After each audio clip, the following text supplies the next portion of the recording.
Como tudo nós já estudamos e também nós aprendemos, a igreja restaurada, ela teve um rápido crescimento, uma rápida expansão. E alguns oficiais foram necessários para que essa igreja continuasse seu crescimento. E nesse vídeo vamos entender principalmente o ofício de bispo. Mas vamos lá, vamos entender a história. O rápido crescimento da nova igreja exigiu uma significativa expansão de sua organização, em conformidade com o princípio de revelar, abre aspas, linha sobre linha, preceito sobre preceito, fecha aspas, como está em Doutrinas e Convênio 98.12, seção 98.12, o Senhor dirigiu o estabelecimento do governo da igreja. Imediatamente após a igreja ser organizada em 1830, chamaram-se homens para servir no ministério, sendo ordenados a um dos 4 ofícios do sacerdócio: diácono, mestre, sacerdote ou elder, um desses 4 ofícios.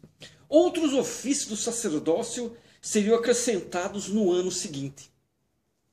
O primeiro ofício novo a ser acrescentado, qual foi? Foi o de bispo. O primeiro ofício a ser acrescentado, o de bispo. Edward Patridge, não esqueça esse nome, Edward Patridge, foi designado a esse chamado em fevereiro de 1831.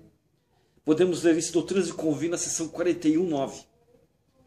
Seus deveres, porém, não foram revelados todos de uma vez.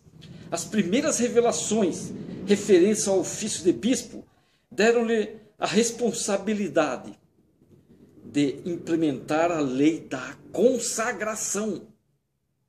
Ele tinha que implementar a lei da consagração. O bispo devia especificamente receber as consagrações, designar mordomias e manter um armazém para ajudar quem? Os pobres. Esse armazém era para ajudar os pobres. Também era responsável pela compra de terras e pela construção de casas de adoração. Podemos ler isso em Doutrinas do Convênio, na seção 42, do 30 ao 35. Também na seção 51, de 1 a 3. À medida que seus deveres aumentaram, na verdade, chamaram-se agentes para auxiliar o bispo no recebimento de dinheiro, compra de propriedades e administração de negócios materiais. Doutrinas do Convênio 51, 8 ou 53, 4, fala muito sobre isso. Revelações posteriores deram também responsabilidades judiciais ao bispo. Responsabilidades judiciais. A princípio, o tribunal dos eldres cuidava dos assuntos disciplinares da igreja, com a presença de quem? Do bispo. Sempre que possível, né? Doutrinas do Convênio, seção 42, número 82, 42 e 82, pode ler lá. Em agosto de 1831, a designação do bispo como juiz comum de Israel tornou-se mais específica. Agosto de 1831, aí o bispo passou a ser um juiz comum, ele foi designado como juiz comum de Israel. O bispo devia julgar seu povo pelo testemunho dos justos e com a assistência de seus conselheiros, de acordo com as leis do reino, que são dadas pelos profetas de Deus. Doutrinas e Convênio 58, 18. Mesmo assim, o tribunal dos eldres, que mais tarde seria chamado de sumo conselho, o tribunal dos eldres foi chamado mais tarde sumo conselho, ainda cuidava de grande parte dos assuntos judiciais de Kirtan. Naquela época, o bispo ainda não tinha o dever de agir como pastor, que mais tarde veio a tornar-se uma importante responsabilidade do bispo. Isso foi mais tarde. Estão entendendo? Depois que Edward Patridge se mudou para Missouri, porque Edward Patridge se mudou para Missouri. Depois que ele mudou-se para Missouri, outro bispo, quem foi? Newell Q. Whitney, foi chamado em dezembro de 1831. Newell Q. Whitney foi chamado em dezembro de 1830, o bispo Whitney tinha a responsabilidade de avaliar a dignidade. Ele tinha a responsabilidade de avaliar a dignidade dos que moravam em Ohio e enviar certificados ao bispo de Sião, atestando serem membros dignos, aqueles que ele antes de mudarem para o Missouri, precisava de certificados, certificando que eram membros dignos, antes desses membros mudarem-se para Missouri. O papel do presidente da igreja, mais tarde da primeira presidência, ficou definido nos anos iniciais em Kirtland. Na reunião em que a igreja foi organizada, José Smith foi chamado por revelação de, abre aspas, vidente, tradutor, profeta, apóstolo de Jesus Cristo e elder da igreja. Podemos ver isso na seção 21, versículo 1 de Doutrina e Convênios. E o Senhor especificou que ele era a única, José Smith era a única pessoa autorizada a receber revelações para toda a igreja. Era ele. Doutrina e Convênios 28, de 1 a 6. Na conferência de 3 a 6 de junho de 1831, pela primeira vez, vários irmãos foram ordenados ao ofício de sumo sacerdote.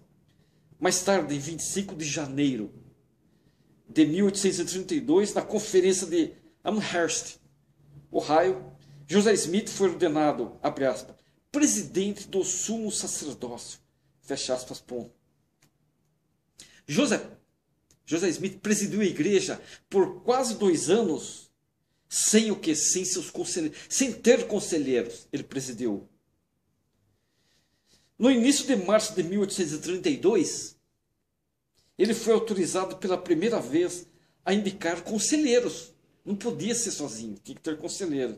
E em 8 de março, José Smith escolheu Jesse Gause e Sidney Rigdon, dentre os recém-ordenados sumos sacerdotes. Em 15 de março, uma revelação declarou que essa presidência possuía as chaves do reino, entre aspas.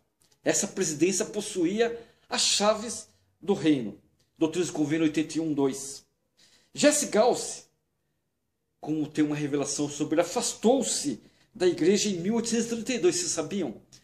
Um dos conselheiros do profeta escolhido para ser conselheiro de José Smith, ele afastou-se da igreja em 1832, de modo que a primeira presidência foi reorganizada em 18 de março de 1833, e Frederick J. Williams foi chamado segundo conselheiro.